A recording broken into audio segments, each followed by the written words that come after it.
graduate of the university that is our host, Alexandru University of Iași. He wears two hats, one of linguist and the other one of IT savvy. He has a master's degree in computational linguistics at the Faculty of Computer Science and a PhD in Romanian linguistics. And his areas of interest combine these two strands, let's call them. So Romanian language history and neology issues, lexicology and lexicography and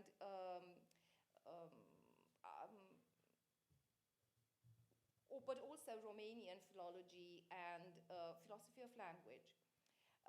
He's a member of the Department of Lexicology and Lexicography, and he has been instrumental in producing the various computerizing Romanian lexicography, various titles already. For instance, the Thesaurus Dictionary of the Romanian Language in electronic format, which is a complex project and the first in many respects. So today he will present a paper which is called C.S. Lewis, The Vision of Language and Vocabulary Change in Studies in Words. And it is Lewis's, so in this particular case, Lewis turns linguist and lexicographer in a way. This book, published in 1960, was meant as a kind of a guide for university students, and it consists of his analysis of a set of words and their historic evolution. Several words or families of words are traced from their earliest known uses to the present day, and he observes how their meaning and their associations have changed, and that can be treacherous. Just using your intuition can be treacherous. The trail, as I said, often leads to through different languages that Lewis was conversant in, such as Latin, Greek, and the various stages of English development. So this is far. Allow me to give the floor to Dr. Clim, who has much more and more interesting things to say. Thank you.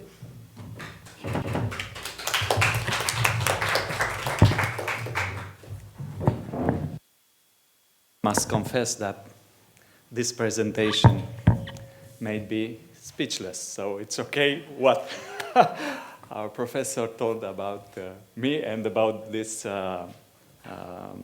work of C.S. Lewis. As she said, I'm a linguist, I'm a lexicographer, I love dictionaries, and I was wondering what or how could I approach to C.S. Lewis' work. He's a writer, first of all, also a philosopher and so on. And thanks God for friends, for good advisor. Daryl MacArthur was one of them, and he told me a few months ago, there is something about linguistic and dictionary to C.S. Lewis, studies in words. And this is how I approached to this work.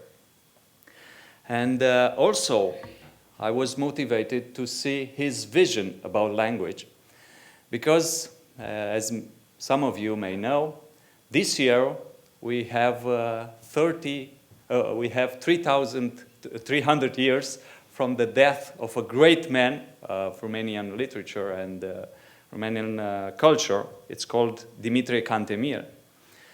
And this man was a very important person for Romanian literature, culture, because it was also a visionary, it was also a language creator.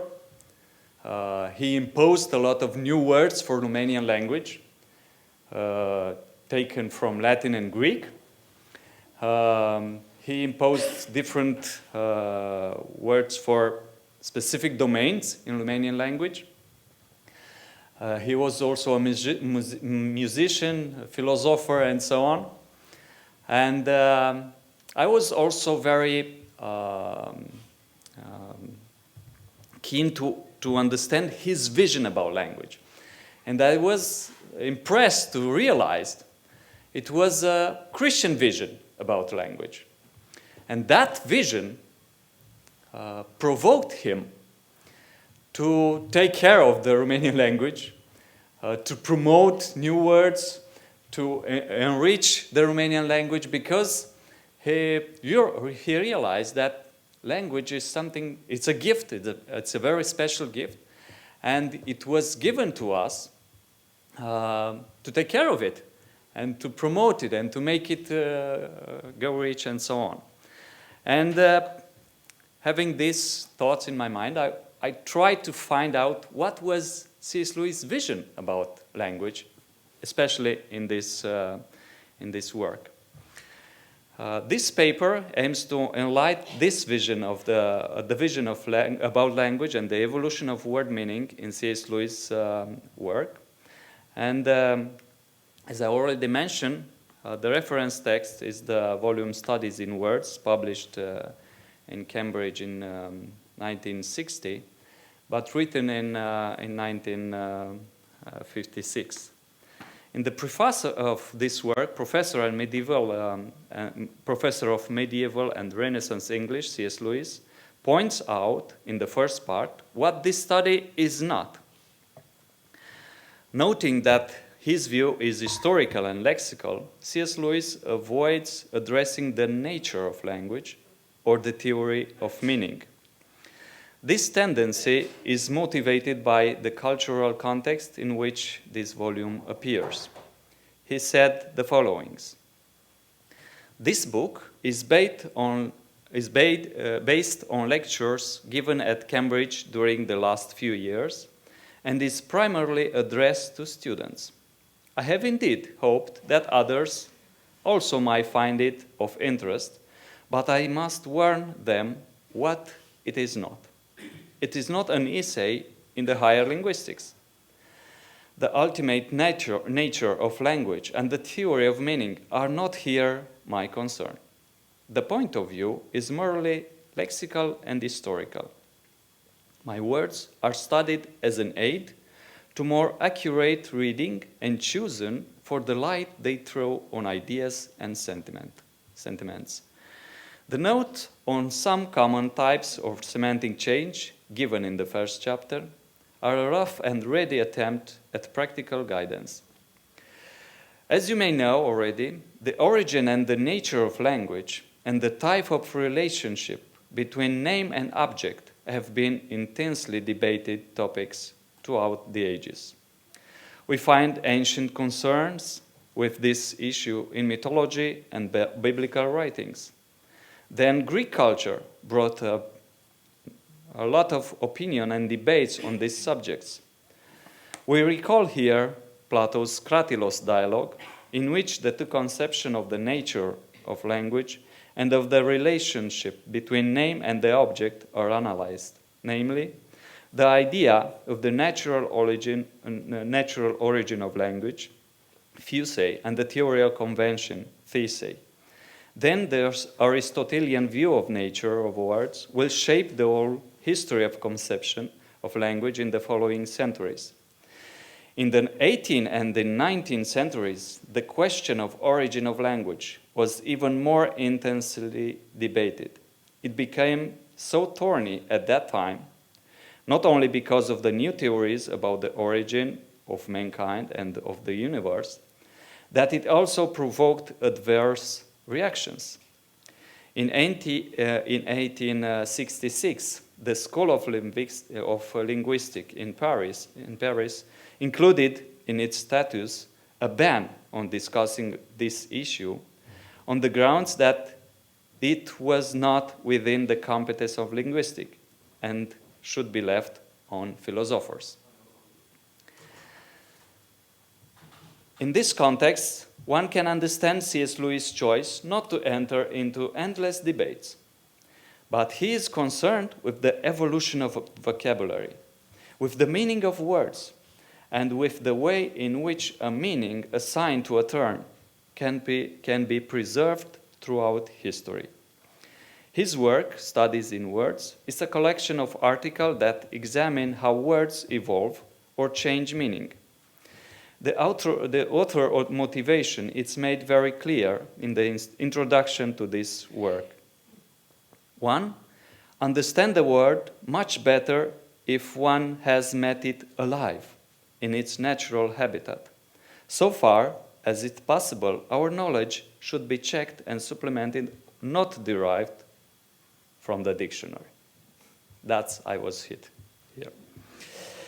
He makes a clear distinction between a word in a dictionary and a word he has analyzed and illustrated in literary works. This is because the language in a dictionary or a grammar is abstract, normative, and cannot be changed. Although he mentioned the etymology of words analyzed, and it's not their origin that is his concern, but the way in which a word communicates the desired information and the author's emotions. C.S. Lewis is concerned with historical language, manifested in writing or speech, the changes it encounters through the creativity of its interlocutors. I quote, "At the same time, a prospective reader may reasonably ask what difference there will be for him between reading one of my chapters and looking up one of my words in the dictionary. The answer is that I offer both less and more. Less because I'm not even attempt to be exhaustive.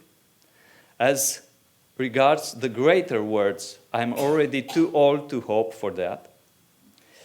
I offer more, first because I drive words of different language abreast. I depart from classical English philology by having no concern with words, nor with derivations simply as such.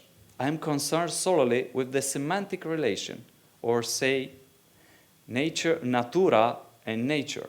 The fact that one is derived from the other is, for my purpose, unimportant. That is why fusis and kind come in with just as good as a title as natura, from Latin. Sometimes will be said later about what I think can be gained from such a procedure. And secondly, I have been able to say more about the history of thoughts and sentiment, which underlines the semantic biography of a word that would have been possible or proper in a dictionary. Its target audience is primarily its students, who are concerned to understand the message of the word book studied. Okay, I will skip some ideas. He emphasizes the role of a dictionary, of a language, as a language of culture in providing the most meaningful and diverse information possible. I quote, "Language is an instrument for communication. The language which can, with the greatest ease, make the finest and most numerous distinction of meaning is the best. It is better to have like and love than to have aimer for both." Only an Englishman could say that. But it is true. Also, the speaker attitude toward the words used is defined for the history and survival of a word.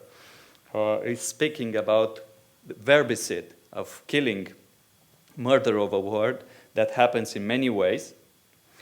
And I will skip that. This attitude should not lead to a purist reaction to language, whether an author uses only old words, as language is continuously dynamic and constantly changing. This dynamism of language to generate new meanings is seen by C.S. Lewis as a reality, which does not mean that old meanings are completely forgotten or unusable in language. On the contrary, old meanings may reappear, either due to a reappearance of the designed reality or for other communication needs. He highlights the lexicographer concerned to create trees of meaning, to have clear and orderly links between all the meaning of a word. But too rigid, a concern for relationships between meanings can lead to a loss of sight of the whole word. And you see the quotation. The philologist's dream is to diagrammatize all the meaning of a word so as to have a perfect semantic tree of it. Every twig traced to its branch, every branch traced back to the trunk. And this can seldom, or if ever, be perfectly achieved. Does not matter much. That's bad for me. All studies end in doubts. But there is apparently some real danger of forgetting what the overwhelming majority of those who use the word neither know nor care about anything about the tree. And even those who do know something of it most often use the word without thinking about it. Even if speakers do not need to have such a lexicographic view of the language they speak, C.S. Lewis nevertheless mentioned the importance of the semantic history of a word, without which the meaning an author has in mind in a work could not be understood. This concern is not inherent to humans, as they learn by imitation and use words according to the model of the community in which they belong. Another defining element for communication is also mentioned here, namely the context. Without an understanding of context, communication would be almost impossible, as the meaning of one word is governed by context and the intended meaning excludes the others. Therefore, a new meaning can exist together with an old one, since they do not interfere, they do not appear in the same context. C.S. Lewis points out the defining role of the speaker in imposing new meaning on words. It is possible for a speaker to propose a new meaning to a term, and through use, this meaning can become part of the semantic tree of that word. With this observation, the English author insists on the responsibility of each speaker, each writer, to both use the native language and enrich it with new meanings, new words borrowed from other languages, or created by new realities in the same language. In order to understand the meaning of a word and the evolution of semantic of term, C.S. Lewis suggests using bilingual dictionary rather than monolingual dictionary of the historical period under study, since monolingual dictionary are normative, suggesting how a particular word should be used rather than providing literary context as example. I'm a little bit restored here by C.S. Lewis, and I quote, "In determining what a word meant at any period in the past, we may get some help from the dictionary of that period, especially from the bilingual dictionary, the first dictionary ever created in every language." So every language started with bilingual dictionary, and after that with monolinguals. They are the most trustworthy because their purpose was usually humble and practical. The writer really wants to give you the nearest English equivalent of the Latin or Italian word. A purely English dictionary is more likely to be influenced by the lexicographer ideas of how words ought to be used, therefore worse evidence of how they actually were used. The defining role of dictionary in documenting the meaning of words in a given historical period is emphasized as they are reference works for user in understanding the dynamic of language. In the volume I presented, Studied in Words, C.S. Lewis discussed the meaning of several words, such as nature, simple, free, wit, sad, sense, conscience, and conscious. His concern is very complex. He's interested in the semantic development of that term in the English language, giving many examples from literature.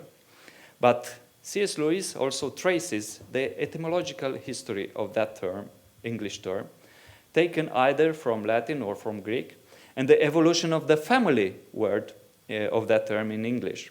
In describing the meaning of a term, for example, nature, the English writer is also concerned with the with the context in which the term is used. For example, he mentioned the meaning of the word in Platonic philosophy, in Aristotle's view, or from a Christian perspective, where nature is defined as a creation from an intelligent God, distinct from and submitted to him. He observed that language is not a mirror of the relations in nature, as the semantic hierarchy is totally different from the hierarchy of the designed things, and therefore he analyzed the term nature in comparison with others such as grace, supernatural, physical, and metaphysical, trying to highlight the semantic nuances of the term, not only in the relation of synonymy, but also in the relation of antonymy. Let's see what I should skip. Okay, the end. Through these essays, C.S. Lewis highlights an absolute characteristic of human language, that it is a creative activity that defines all human cultural achievement. Language is a social fact, and that is specifically human. Following the Aristotelian tradition, a well-known Romanian linguist, Eugen Coșeriu, underlined that there are two fundamental laws guiding language: creativity and alterity. The same vision can be found in the works of C.S. Lewis. Language, in its essence, is a creative activity, energeia, constantly adapting and changing. But language is not only individual, personal, but collective, communitarian, also being for the other. These two laws, apparently in contradiction, are characteristic of language at any moment in his history. Creativity leads historically to diversity, alterity to homogeneity. Alterity makes language present itself to us in the form of historical traditions, that is, languages, and generate solidarity between speakers. Creativity represents the dynamics of a language, the linguistic change that is a constant phenomenon, continuously adapted to the realities of communication and the novelties brought about the speakers. The two principles, creativity and alterity, are not mutually exclusive, but they allow language to be permanently dynamic, but also to be understood in order to fulfill the functions for which it was given. This collection of essays, Study in Words, remains a remarkable work for C.S. Lewis, in which he outlines his vision of language and how changes in language should be viewed. Through this approach, the English writer demonstrates a conscious concern for each term he used and understand the role of language in communicating not just information, but also feelings. His view of language is clearly an important element that had shaped C.S. Lewis' entire work. Thank you.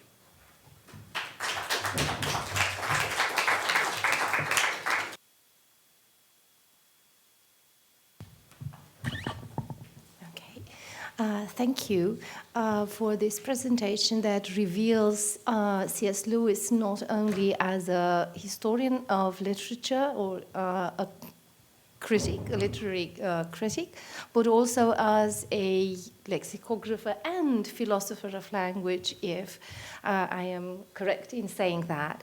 I would now introduce our next speaker, Dr. Donna-Alexandra Ursu, who holds a PhD in linguistics from the University of Bucharest. Her doctoral research, supervised by distinguished linguist Alexandra Cornilescu, explores the language of death and dying in English and Romanian, seen through the lenses of cognitive linguistics. Last year, her book, The Language of Death and Dying in English and Romanian, was published by a publishing house in Iași, Ars Longa, and will be presented to the public in Iași in the book presentation during or after lunch, during lunch break, but after lunch, so we'll keep them separate, as it were. And she extends her interest to C.S. Lewis's apologetics, and this recent passion has led to another interesting paper on metaphor in this year's conference. She is already, this is already her second time in our conference. The paper, Conceptual Metaphors and Image Schemas in the Cosmological Model of the Middle Ages as it emerges in C.S. Lewis's academic works, where she intends to show how the medieval model informed Lewis's work, and how the image schemas and conceptual metaphors in the medieval worldview that was so dear to Lewis compare with the image schemas and conceptual metaphors present in the modern thought, and where this difference can lead and what it does to language. Dr.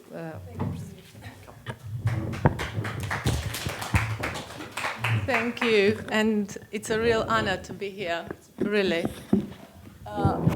Okay, I know that time is my enemy, so as Mrs. Teodoragiviga said, my paper is on conceptual metaphors and image schemas. Is it okay if I don't just... All right. In the medieval cosmological model, and I'm going to do this in all humility because I'm not a C.S. Lewis academic, and I'm just a linguist at the beginning of my career as a linguist. So my paper is, I try to be quite organized because my mind can be scattered. So the aim of my paper is to explore the underlying conceptual metaphors and image schemas pertaining to the cosmological medieval model as they emerge in C.S. Lewis's studies. And the ultimate aim is to provide some insight into the medieval man's mind. As a theoretical framework, I used cognitive linguistics and more precisely conceptual metaphor theory. And as analytical tools, I use ICMs. I will explain them in a second, conceptual metaphors and image schemas. As for the corpus, I used C.S. Lewis's The Discarded Image and his studies in medieval and Renaissance literature. As far as the conceptual metaphor theory is concerned, as I said, it's part of cognitive linguistics. And the main idea is that metaphor is not a mere ornament, not a rhetorical flourish, but a cognitive process. And we cannot think but in metaphors, in conceptual metaphors. And as a definition, it would be a cross-domain mapping between a source domain and the target domain. And the source domain is more concrete, while the target domain is more abstract. And I have here some examples. Life is a journey. Love is a journey. Heaven is up. Death is up. States are locations. There are plenty of metaphors like this. As far as image schemas are concerned, they, alongside basic level categories, make up the preconceptual structure, which gives rise to concept. So they are inherently meaningful because they arise from our bodily experience. And they have a very important role in that they enable us to see how abstract concepts are grown from our sensory motor experience, our bodily experience, as I said. And here we have some examples. We have the container within, inside, outside the boundary, up and down, center, periphery, link, force, path, and many more. The ICM, in Lakev's terms, is a idealized cognitive model. That is a Gestalt. I hope I'm pronouncing it correctly. So it's a complex structure whole that organizes our knowledge about the world, how we see the world. And it uses 4 types of structuring principles. And in my paper, I'm going to deal with image schematic structure and metaphoric mappings. Before starting, I would like to quote C.S. Lewis with some preliminary thoughts. In our society, most knowledge depends, in the last resort, on observation. But the Middle Ages depended predominantly on books. The medieval man is bookish. So we're going to see how these books shaped the medieval man's mind. And another quote, which I really love, is nothing about a literature can be more essential than the language it uses. A language has its own personality. It implies an outlook, reveals a mental activity, and has a resonance. So I would say that C.S. Lewis is a cognitive linguist, avant la lettre, because it's about the mental activity. It's about the language that reveals our mind. So a few words about the medieval man. He's not a dreamer or a wanderer, as we might think at first sight. He's an organizer, a codifier, a builder of systems. And he wanted a place for everything and everything in the right place. And he has an impulse to formalize the turbulent activities, that is the war or love. And the war is formalized by the art of chivalry, the rules of chivalry and heraldry, and love by the code of love. And this intense love of system led to a single harmonious mental model of the universe. What is a model?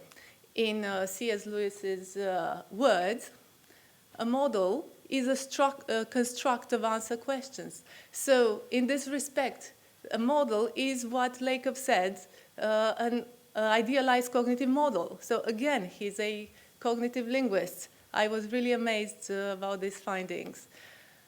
Why do we need these models? And why do we need to understand a model, like the medieval model? Of course, to be able to read Chaucer and the other medieval and Renaissance authors, Lewis says, and I couldn't agree more. The medieval model takes its source from antiquity, so it's based on earlier writings, like Cicero's Somnium Scipionis that appears in Chaucer's The Parliament of Fowls, or Boccaccio that used Lucan's Pharsalia in the description of Pompey's ascension to heaven. And here we already have these metaphors which are inherited from antiquity. Death is up, or heaven is up. These are orientational metaphors, and they are connected to our body, to bodily experience. The medieval model is intricate because it had to combine all this information that they found in books, and sometimes books contradicted themselves. But everything links up with everything else in a hierarchy ladder. And here we have the link schema, again, from our bodily experience. And of course, because everything had to be put together, is very syncretistic. And Dante's comedy is a mirror of the medieval worldview in the 14th century. And I really liked the metaphor, and in this case it's not a conceptual metaphor, but it's a ornamental metaphor. The supreme of Dante's comedy is the supreme achievement, crowded and varied as a rally station on a bank holiday, but patterned and schematized as a battalion on a ceremonial parade. I just loved that. The medieval model is an anthropo-peripheral model, that is, God is the core, and we are creatures of the margin. We are at the periphery. And as we can see here, we have the in and out schema, we have the center, periphery schema, and another beautiful metaphor, again an ornamental metaphor, is given by Alanus that talks about the castle, the city, and the land. The castle is where God dwells, the city is for the angels, and the land is for us, is permitted to us humans. Bojović has contributed to the model, and I have here a quote: "Man by his reason is a divine animal, the soul is fetched from heaven, and her ascent thither is a return." So her, this is what struck me. I mean, it strikes me now. It strikes me now. The soul is her. Okay. So we have the metaphors: heaven is up, death is up, and verticality, path, motion, and cycle, schemata. So the soul that comes and goes back. Another metaphor that we owe to Bojović is the metaphor of the wheel and the hub, where God is in the center and moving, and the planets are on the outmost circumferences. And we can see this on the dome above Chigi's tomb in Santa Maria del Popolo in Rome. Dante's Divine Comedy, as I said, is a mirror of the medieval model. There are plenty of metaphors, of conceptual metaphors. I just put down a few. Death is a journey, life is a journey, death is up and death is down. Acquiring knowledge is a spiritual journey. Other metaphors are heaven is light, heaven is a container.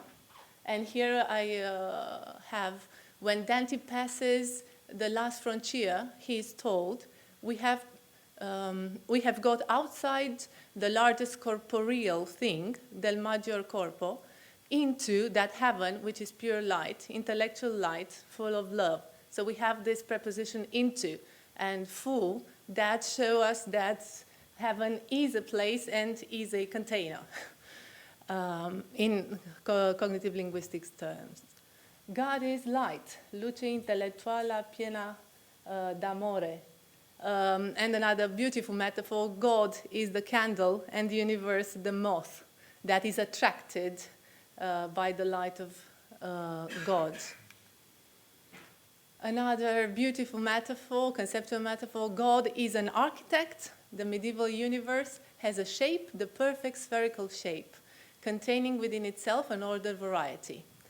And we have other words: towering medieval universe, it's a great building, it's an immense cathedral. And connected to this, the universe is a work of art. And again, the universe is a container. So the universe is an immense cathedral, it's a fugue, it's a dance, all these lovely metaphors. Just a few words about Pseudo-Dionysius' angelology. The man of the Middle Ages admitted an infinity of supernatural beings between God and man. And it is worth saying that angels were not perceived as creatures, but as pure minds, unembodied, so at least for the educated people. And in art, they are represented as corporeal, pro captu nostro, as a concession to our capacity. And again, C.S. Lewis here is such a cognitive linguist, so we cannot think but in concrete terms. I will not insist upon these celestial hierarchies that you probably know. It's just this hierarchy is just a charming example of the great medieval labor of harmonization and syncretism. And here we have lots of image schemas, because they give coherence to our thoughts. Angels are mediators. They are mediators between humans and God, of course. And here we have God is up and man is down. These are the conceptual metaphors of the medieval model. Whereas for the modern evolutionary thought, man is up. So man has replaced God and God has vanished. Prayer is trade, another conceptual metaphor. And the conclusions of my linguistic analysis are these metaphors that underlie the medieval model that I've just went through too quickly. Life and death is a spiritual journey. God is an architect. The universe is a work of art, is a container. God is up, man is down, God is light, heaven is light, so on and so forth. And the image schemas that we've seen. And I don't want to finish before talking about some Romanian kindred spirit. And these are Bogdan Tătaru Cazaban, The Angel's Body. This one, which is a well-documented study on the evolution of patristic and medieval angelology. And I just love the guy, as a colleague of mine says.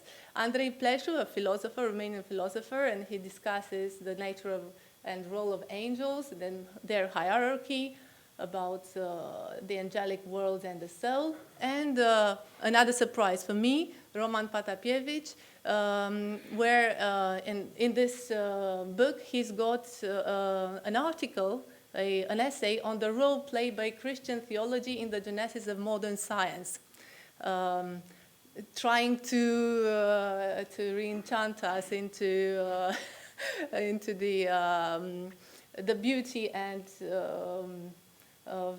the richness, the riches of the Middle Ages, which are not the Dark Ages. And last but not least, I want to thank C.S. Lewis for whetting my appetite for medieval literature and for giving me the opportunity to be with you. Thank you.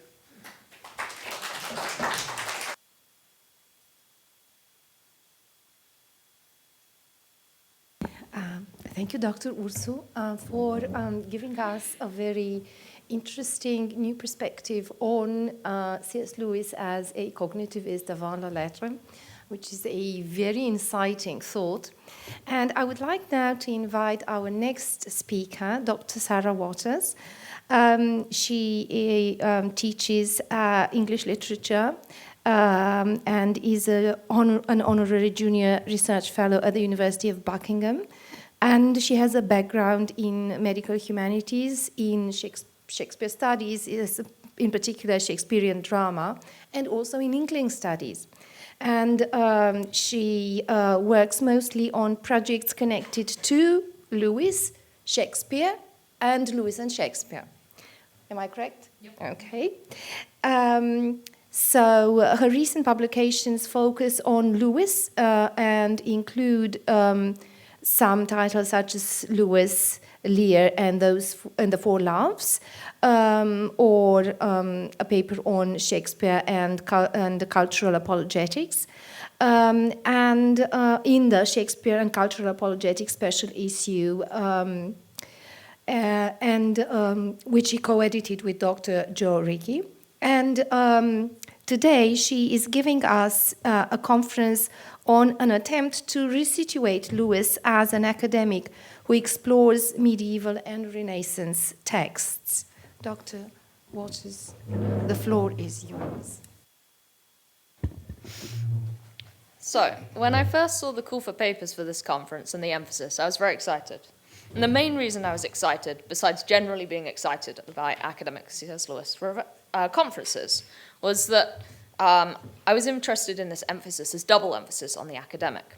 It is, of course, a conference that actively is setting out to consider Lewis as an academic. Now, I've been working on Lewis for just about the last 10 years or so, and for just about all of those years, I've been arguing that we need to pay more attention to his day job, the work that is that he did in the academy. But as the call for papers makes clear, this attention to his day job and that work in the academy has rarely been the emphasis in Lewis scholarship. Readily, we see his work on Narnia or his work as a kind of St. Louis. I'm exaggerating, but we do, of course, see something approaching these stereotypes. Even though this is a relatively young field and being young has much emphasis on biography, it's nonetheless curious that this aspect of his life does not get quite the same level of attention. Except, of course, that is when it's connected to those things that he is more famous for. So it is in opposition to his work as an apologist, with the regularly trotted out reason that the eternal work impeded his professional progression at Oxford. Or it appears as a kind of strange oddity that an academic with no children might write for children. Forgetting, of course, Lewis's oft emphasis, as I'll shortly come to, on writing for and from the perspective of the childlike. But whether an inconvenience to his true work or bypassed, both, of course, I think miss a trick here. For it was his true work. At least it was part of the puzzle making up the picture of his true work. His most frequent encounters were with students, as tutor and as lecturer. So when I first laid out my argument that I wanted to emphasize the importance of Lewis as an academic and how this can be seen across his canon, my master's supervisor at the time said, "But Sarah, academics aren't famous for being academics. That's crazy." Of course, we can think of some good exceptions to that rule. Stephen Hawking, for instance, his doctoral thesis crashed the University of Cambridge website when it was first released. 60,000 attempts to try and download it in the first day crashed the site. But, of course, my supervisor meant English academics aren't famous for being English academics, meaning literature academics, and not famous for that at all. And again, we can probably think of some exceptions, but I think he's probably largely right. Now, I'm not necessarily advocating fame or, as something crucial, fame for fame's sake, or anything like that. And actually, what I think we're going to see in my paper is that Lewis has contributed to this reason for not seeing himself first and foremost as an academic. Or at least maybe he has. It all depends on how you respond to the evidence that I'm just about to lay before you. I wonder, though, if perhaps part of the reason that, as a politician in the UK very famously said, "I think we've now had enough of experts," I think perhaps part of that reason is that we seek clarity. And in seeking clarity, actually what we really mean by that is a kind of lethargy towards nuanced, clarified, nuanced responses.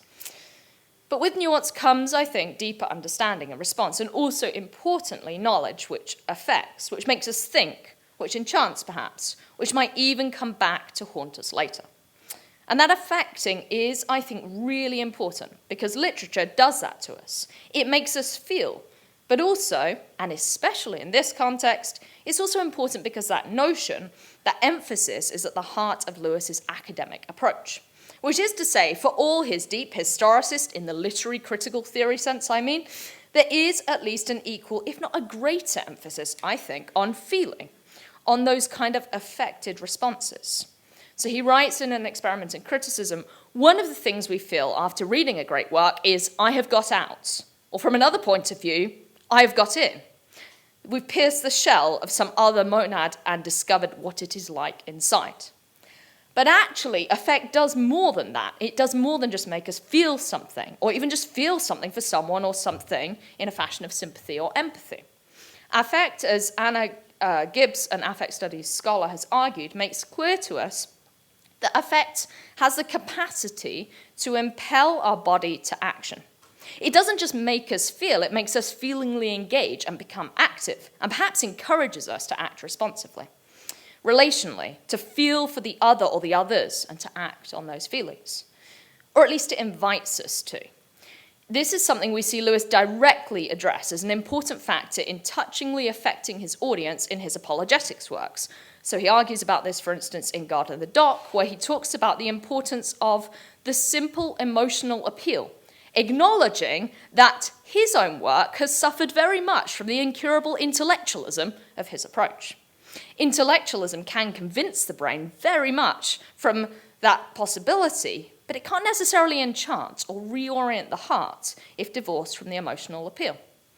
It might not necessarily impel us to action, But he also talks about this in the context of evangelism when he's writing The Decline of Religion, where he argues that there's a distinct need for the preacher in the full sense to be the man who infects. Unless he comes, we mere Christian intellectuals, and he's talking about himself there, will not effect very much.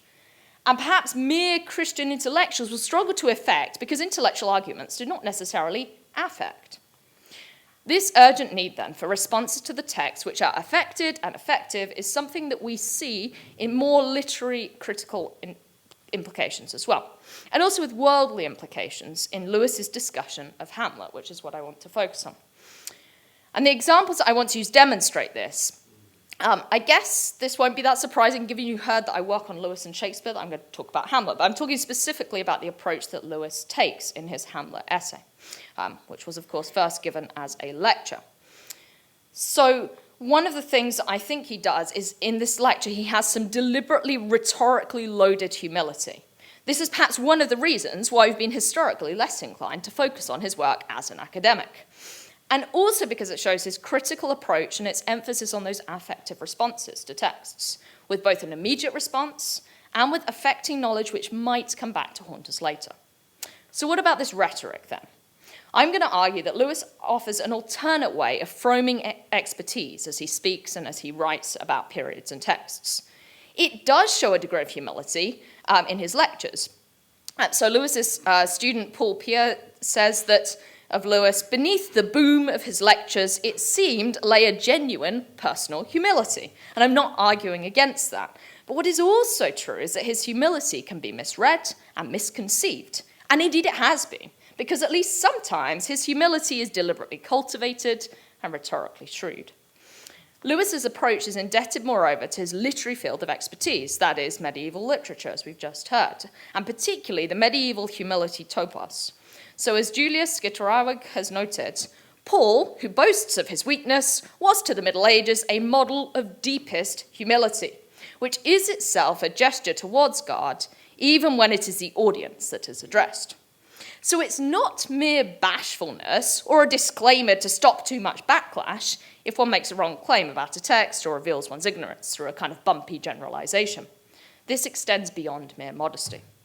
As Christina van Dijk has noted, the use of the humility topos by both male and female writers was not to express genuine lack of knowledge or education, but in order to establish themselves as authorities within contemplative philosophical discussions. They were playing the part. Part of playing the part was, of course, to be respectful and deferential to the imagined, perceived, or certainly known audience of one's writing, especially if one knew its audience, which in the case of Lewis's lecture to the British Academy in 1942 on Hamlet, he certainly knew them, as the key experts, elected fellows in recognition of this, no less, in the field.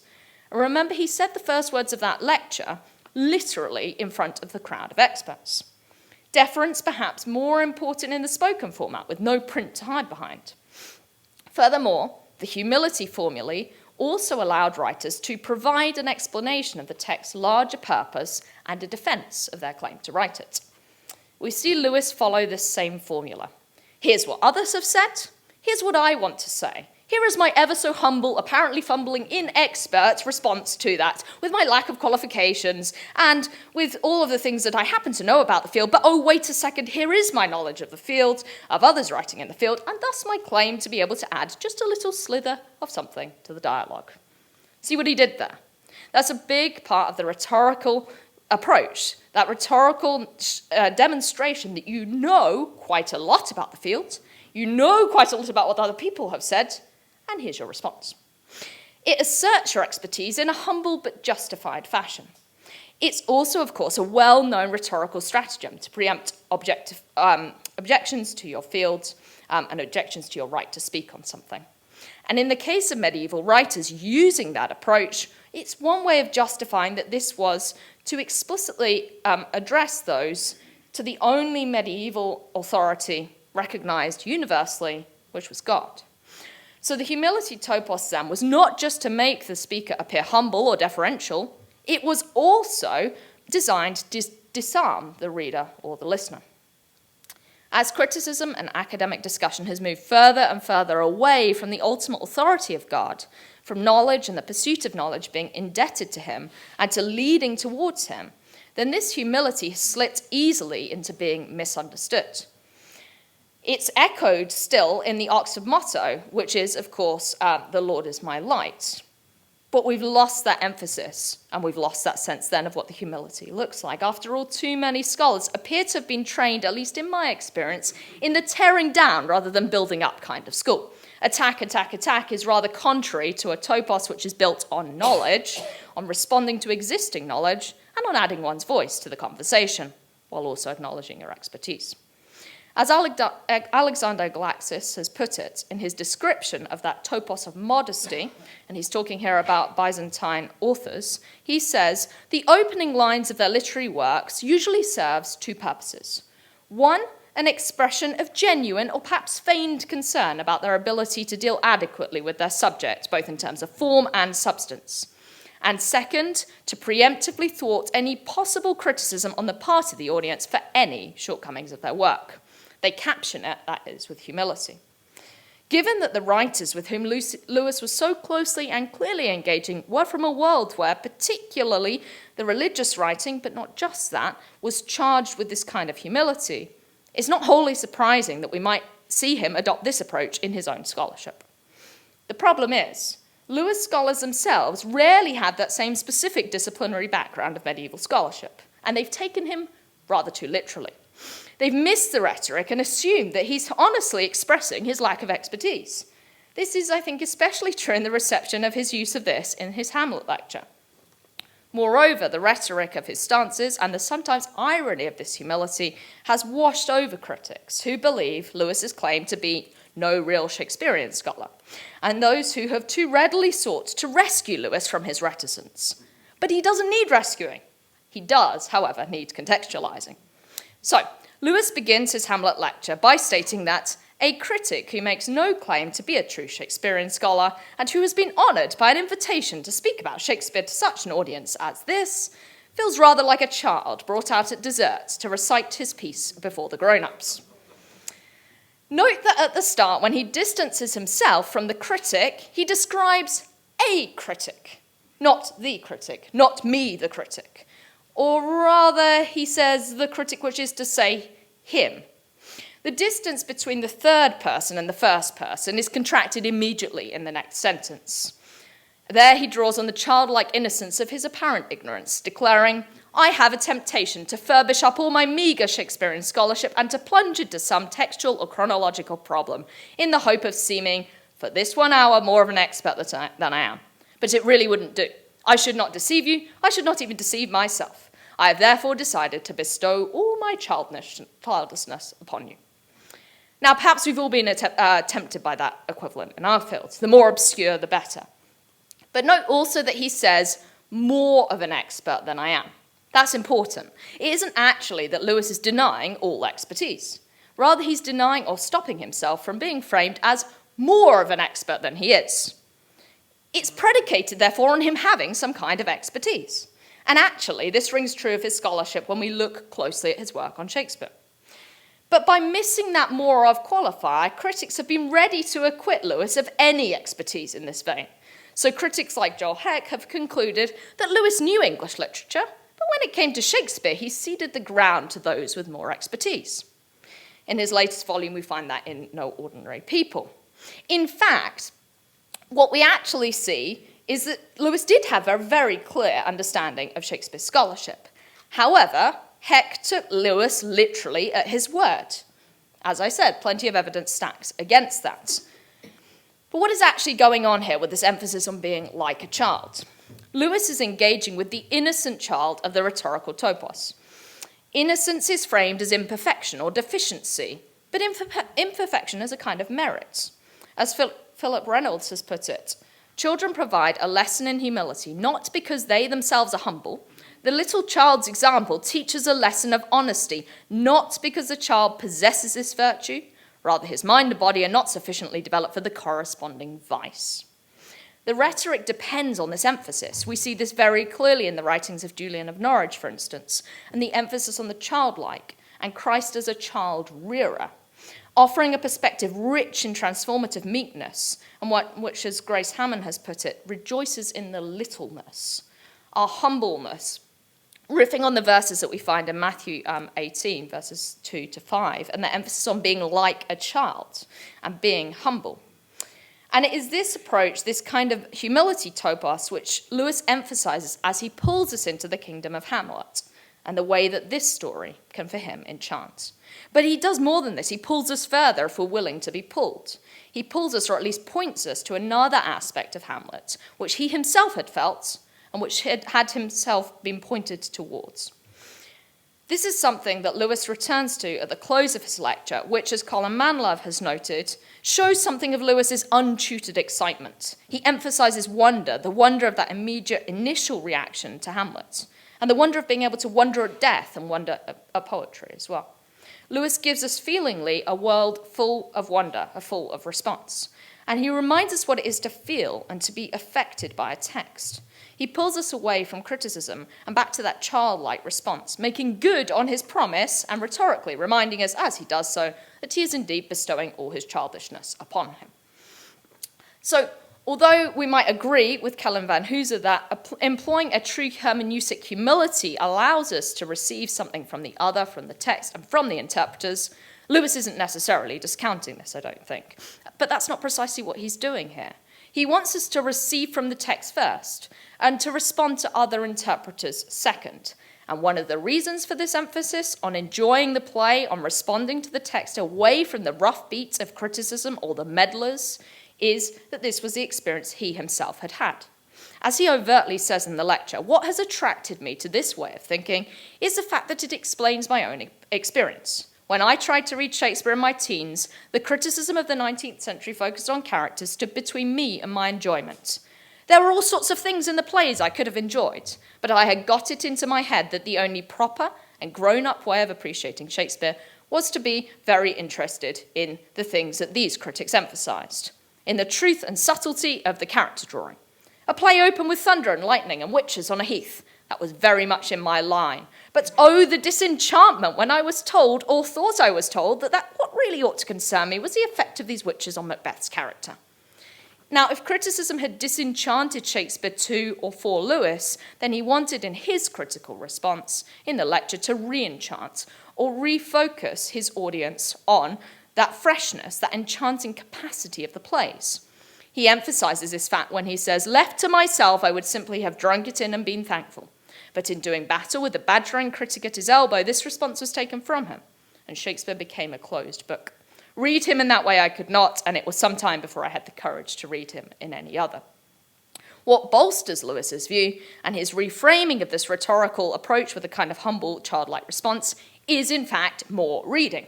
As he continues, only much later reinforced with a wider knowledge of literature, which he is, of course, expert in, and able to now rate it at its true value, the humble little outfit of prudential maxims, which really underlay most of the talk about Shakespeare's characters, did I return and read him with enjoyment. And his emphasis in his criticism, as he models in this lecture, is the first thing, that childlike immediacy, responding to the play. And as he says in that lecture, to surrender oneself to the poetry and the situation. Now, one of the reasons I can be pretty confident that Lewis is being rhetorically showing his humility, aside from the fact that he's pretty heavy-handed with his rhetoric, is the way that he describes those same scholars in his correspondence a few days later. He writes to Sister Penelope, his audience was very stupid when compared with your young ladies. He says, these people were all the sort of people whom one often sees getting out of taxis and going into some big doorway and wonders who on earth they are. All those beards and double chins and fur collars and lorgnettes. Now I know. This commentary lends a rather more damning tone then to his lecture remark, such an audience as this. When Lewis says he's not a Shakespeare scholar, at least when we think of Shakespeare scholars as exemplified, he's peeling away at that layers and basically saying, I'm not one of you. He was being deferential, but it's not quite the compliment you might think it is. He was also setting himself apart. He's moving away from that kind of eliteness, all the while also seeking to pull them towards a more direct and felt response to the play, whose criticism he was returning to. So, in order to wrap this up, as I want to close, I want to return to that idea of surrender, which he articulates in his lecture.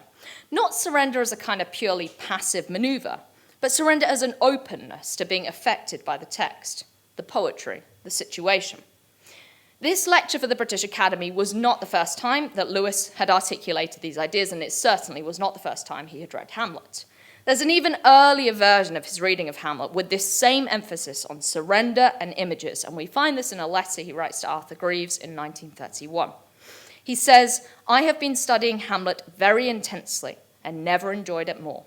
I have been reading all the innumerable theories about him." Remember those theories he was not an expert in? And he says, "I don't despise that sort of thing in the least.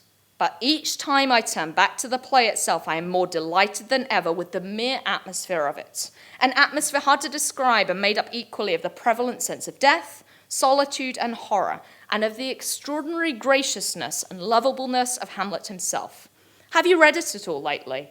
If not, do, and just surrender yourself to the magic, regarding it as a poem or romance. Surrender yourself to the magic, to the enchantment," he says, as he urges Greeves to be re-enchanted by Hamlet, the character and the play. And in a similar discussion, also centered around another Shakespeare play just days earlier, Lewis talks about the value of plays as pointing towards and expressing the great myths. So stories, of course, can enchant, and Lewis knew this from the inside out, even as he made no claim to be a Shakespeare scholar. And I only want to make the claim that he was, at least in some senses, attuned to Shakespeare and to Shakespearean scholarship, but also that in his responses to Shakespeare, he shows us how the plays can not only enchant us in this world, but can also point us towards a deeper enchantment, one which might point us towards another world, not just of the play, but of the world of a true story, of true myth, of enchantment, which is not rhetorical flourish or trickery, but enchantment which points us towards the author of our story. Thank you very much.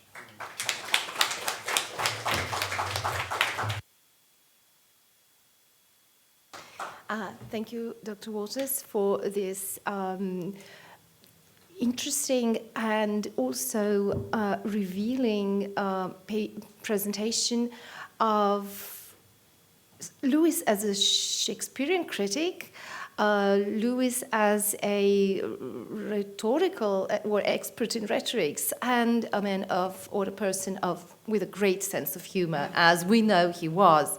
And I remember, I think it was Ross Williams's idea that we could have a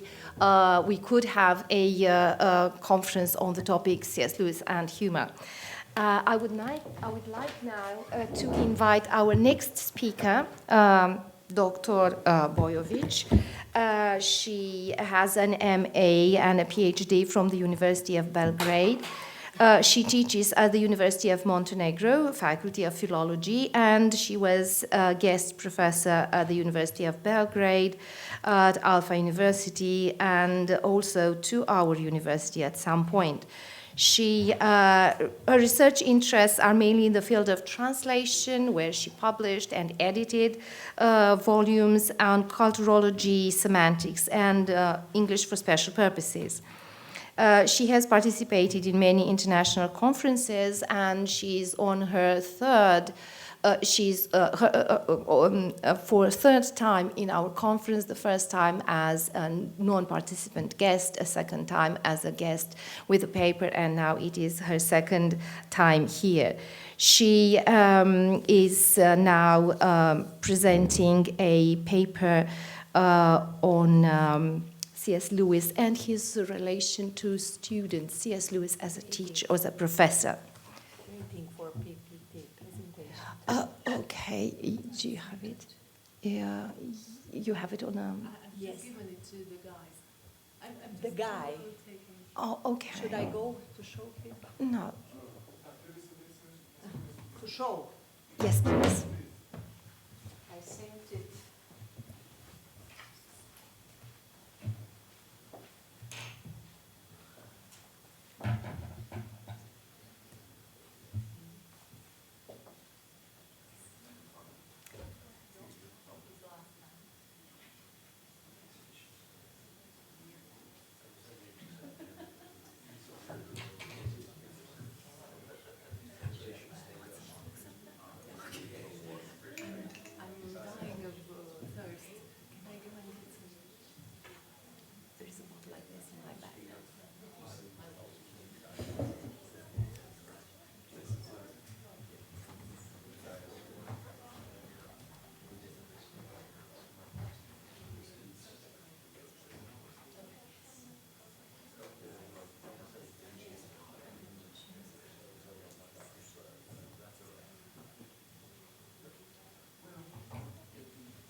dear Theodore.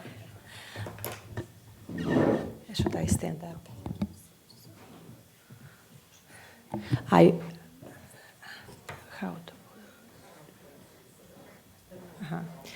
I just want to thank to my colleague, especially my biggest friend, Professor Teodora Giriviga. She inspired me to come here for the third time in Iași, in the city of Santa Paraskeva, first of all, and I am admired to be here, and really I appreciate her invitation, and with the bottom of my heart I respect and I'm grateful to that.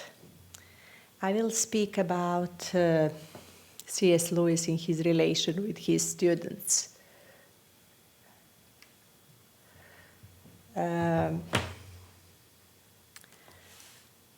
Lewis was an intellectual giant of the 20th century. He was a fellow and tutor in English literature at Oxford University until 1954, when he was unanimously elected to the chair of medieval and Renaissance literature at Cambridge University. He held that position until his retirement. He was a positive teacher, and his student relationship enhanced nearly every aspect of his later academic success.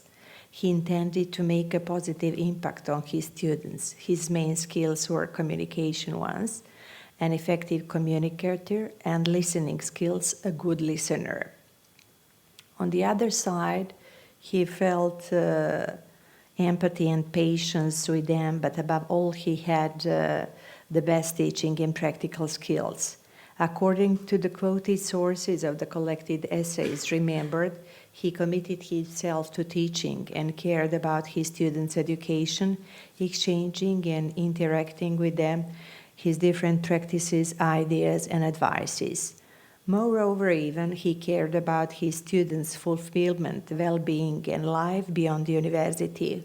Once a man becomes a teacher, then he cares not about education only, but about his students' education, and above all, how to teach them to be men in the full meaning of that word.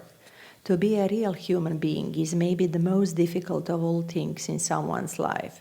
But Christianity is the star that lightens the road of humanity, and Jesus Christ is the way, the truth, and the life. C.S. Lewis' personality traits were perfect, but focusing on his teacher traits, he could be described as a teacher who committed himself to teaching in a creative, patient, and respectful way with each of his students.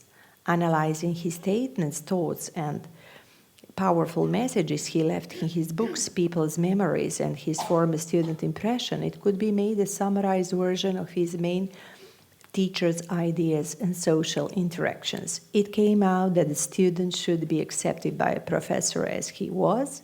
He should be encouraged to be what he could be. A positive spirit should motivate all of them and remind them that we were beings of happiness and light. Cultivating these two qualities in himself, all obstacles became small. As a great teacher, he cared about his students. He wanted them to succeed and achieve their goals. The positive impact of Lewis on his students at Oxford and Cambridge on their journey to maturity. 60 years after his death, his students and friends themselves being great names and educators, gave honest and personal feedback about him in the form of essays and interviews about his teaching, their mutual interactions and reflections. Those who were influenced by what they learned from his teaching made their personal reviews of one of the most influential Christian writers of all times. Lewis Remembered is a collection of interviews and essays that offer different personal perspectives on Lewis as well as a teacher, as a philosopher. In the book back cover, it was written that some of the book's contributors chose to study with Lewis because of his Christian faith, but the others admired him only as a scholar. However, others shared his mere Christianity but differed with him over his Protestantism. On November 19, 2021, I was also one of the participants of Louis' conference who was considering the translation into Serbian his fourth chapter of his book, What Christians Believe, The Perfect Penitent. His popular live talks for BBC during the war were later transferred into the book. The chapter was focused on the duality of the human nature. His spoken language of terse style was characterized by consciousness of a verbal brevity and clear expressiveness. A spoken language as a communication system was a social phenomenon and a means of cultural development which encompasses, among other things, religion.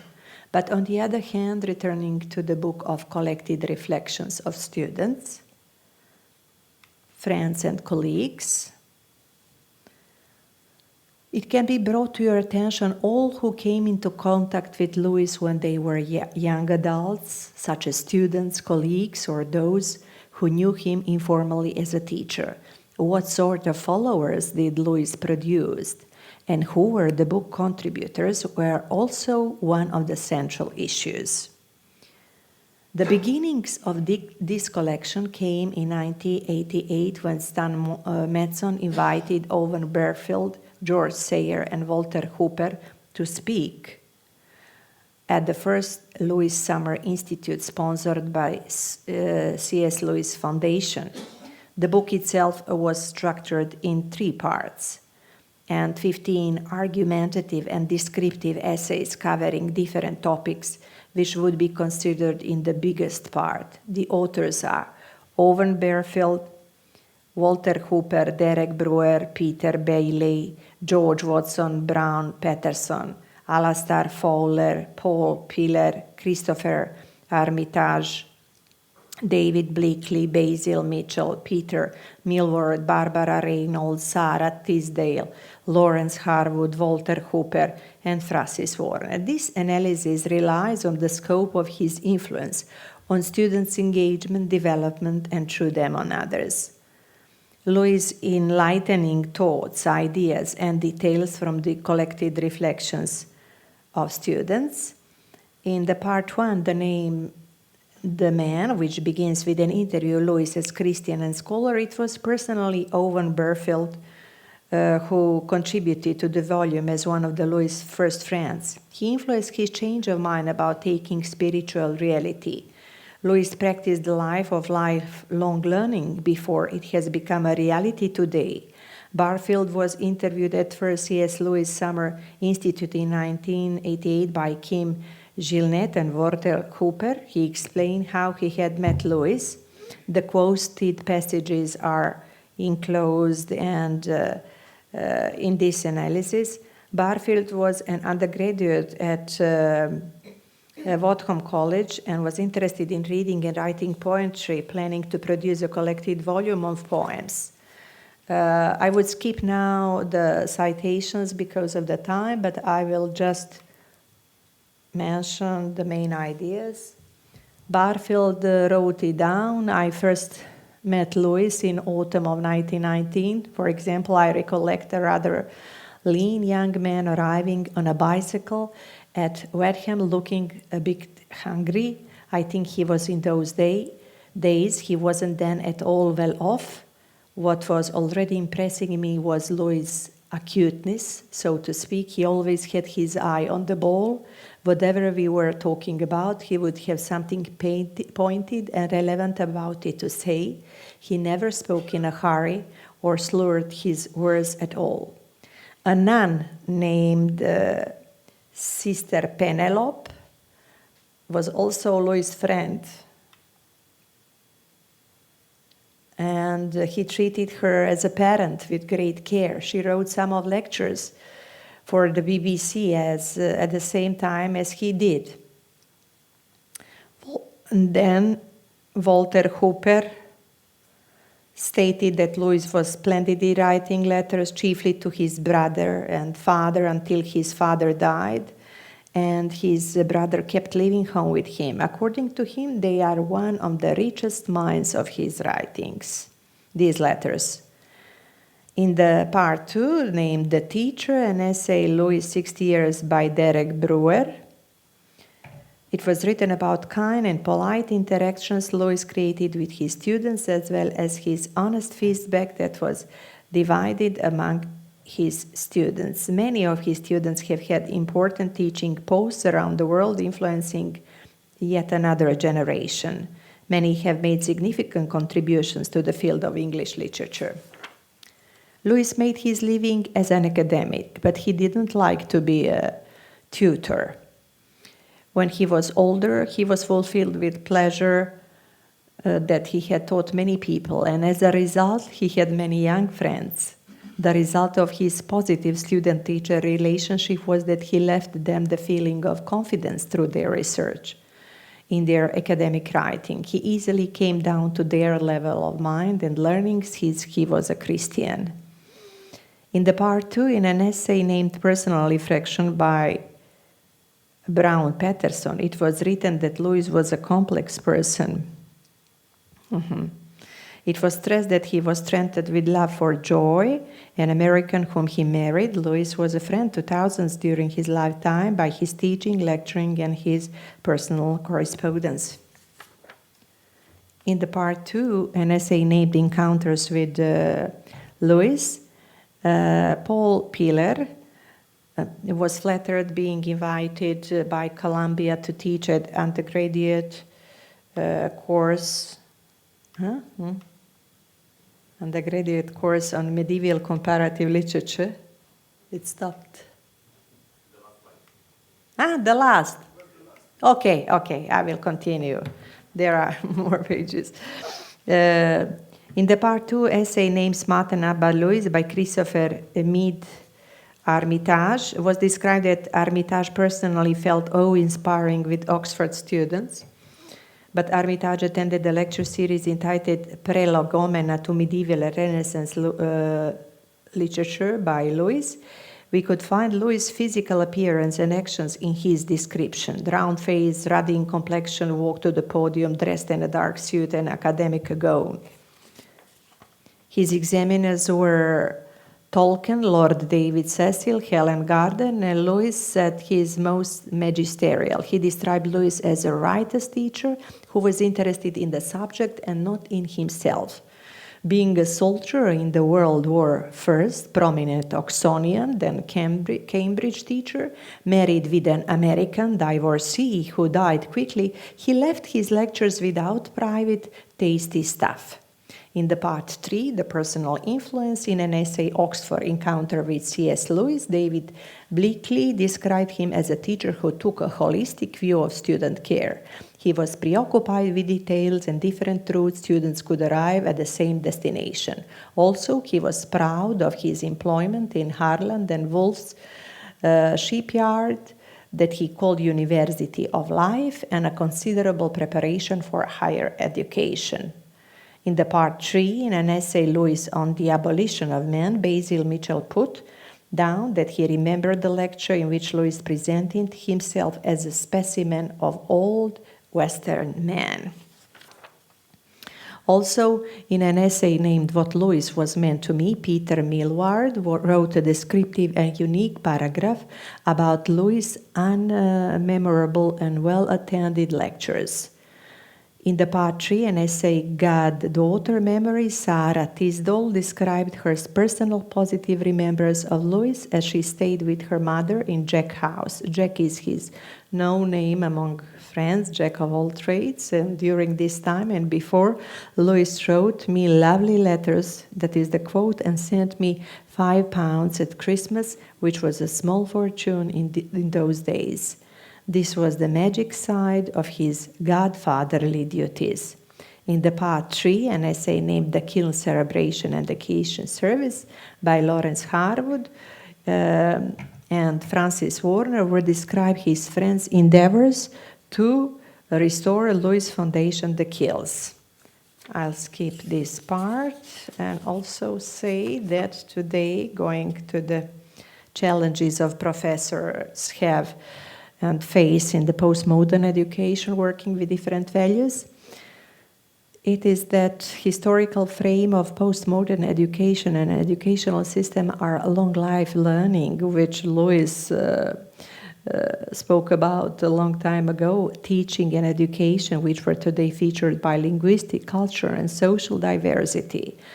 This is also significant in shaping mentor-student educational position in our postmodern era of education where new technologies change their both positions and roles. Modern and young generations gap traditional and modern views of education shape generational changes in discourse, skills, and practice enriched with new technologies, communications, and sources of knowledge. So the didactic professional development has been a permanent preoccupation both of teacher and mentors. It is full of workplace challenges in different formats, always dynamics and moderate receptivity to critical reflection. During my personal mentor experience, the students have been offered vivid communications and information, advices and creativity, and open online interaction intertwined with positive energy and humanity. To be human in the full meaning of the word is the first level of cooperation with students above all levels. Thank you for your attention.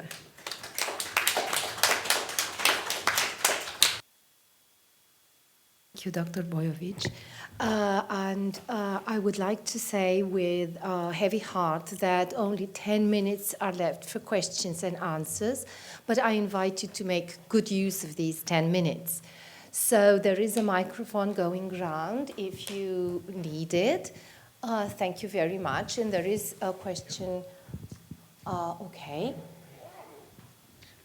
I have a comment for Dr. Waters, and actually a comment for the last speaker. I'll start with the talk we've just heard. Actually, that I actually knew two men who were friends of Lewis, Basil Mitchell and George Watson, and it was very interesting the warmth with which they spoke of Lewis as a man. Watson once said, when he's talking about Lewis, Lewis cared about his place in the world, Lewis about the world, which was, I think, a very striking expression. But my point really is for Dr. Waters, and I wonder whether you might include St. Paul as a backdrop for this question of humility. I mean, it's striking that St. Paul and St. Peter are really diametrical opposites. Peter as the fisherman and St. Paul as being taught by the greatest rabbi of his age. So really Paul having this very elite education, deeply Hellenistic, and yet at the same time stressing the foolishness which he is the advocate of. So, and of course, beyond Paul, Socrates himself as the most ignorant of men. Thank you very much. Thank you. And a question from the first row from Dr. Metcalf. The microphone is coming. I had two questions. The first is for Dr. Alexandra Ursu. Donna, I'm sorry. So the idealized cognitive model that you were examining in your paper, I found it fascinating the way you broke down those metaphors that give the medieval model. And I was wondering about maybe the implications from that of, Lewis mentions in The Discarded Image how the medieval model is built upon those metaphors, but the modern model of the universe also features some of these metaphors. Do you think that, based on your research of this, that some of the ways that scientists may talk about the world today would follow the same metaphorical structures or similar structures that you see in Lewis's work? Okay. So I think that these conceptual metaphors are embedded in our minds without us being aware of them. So I do believe that the scientists, they do have some metaphorical, some conceptual metaphors that the medieval man had. Because we're all humans and because God is embedded in us. So that's the answer I can give you right now. Yeah, thank you. Yeah. My second question was for Dr. Sarah Waters. The end of your talk, when you mentioned those two quotes, turn back to the play itself and surrender yourself to the magic, looking at Hamlet. Do you think that part of the humility, or maybe the feigned humility that you observe in Lewis, maybe pointing us towards the direction of not taking critical analysis of Shakespeare as seriously as Shakespeare himself? Do you think that's an implication of it, or is that not quite where you were going? No, I think that's basically true. He's reacting against people who are focused on the criticism and missing the play, and missing the potential that the play has to point us in other directions as well. So I think that he's explicitly reacting against character criticism. That's a big thing that he reacts against. And he's also explicitly reacting against T.S. Eliot, because he's basically always doing that. But you're right, yeah. He wants us to go back to the text, and that has implications beyond Shakespeare, but certainly within Shakespeare studies as well. Thanks. I don't need a microphone. Somebody else wait. It's necessary because... Okay, that's fine. Yeah, so Dr. Waters, you think that he's saying that we shouldn't take criticism seriously? It sounds like you just said that, because in 1935, 7 years before this talk, or 6 years, right, he initiates a conversation in the Times Literary Supplement very, very specifically about textual criticism, and very critical of the major scholar of the day, John Dover Wilson. And so I just wondered if you wanted to clarify that Lewis is not saying we need to have impressionistic scholarship that's based on our childhoods first and foremost, although, well, it is first, but not foremost. Yeah, and I mean, he says that explicitly when he's writing to Greaves, and when he's writing the Shakespeare lecture. He talks about having a clear understanding of what critics have said about it, but he also talks about not losing sight about the thing that they're talking about. So he's very much in dialogue with what other critics are saying. He's thinking in a lot of detail. As you say, he has this extended dialogue, particularly about Hamlet, but he also does that elsewhere when he's talking about Shakespeare scholarship, where he shows a much broader awareness. I mean, It's his vocation. Yeah, absolutely. And I mean, you see that in his annotations as well very clearly. But I think there's so much emphasis in the criticism of the period on that he's trying to move us away from that without necessarily saying, don't pay any attention to that. Yeah. He does want us to pay attention to it, but he doesn't want us to only pay attention to that. Yeah. Yep. Thank you. And thank you for mentioning St. Paul in your talk. I appreciated that, and the humility topos.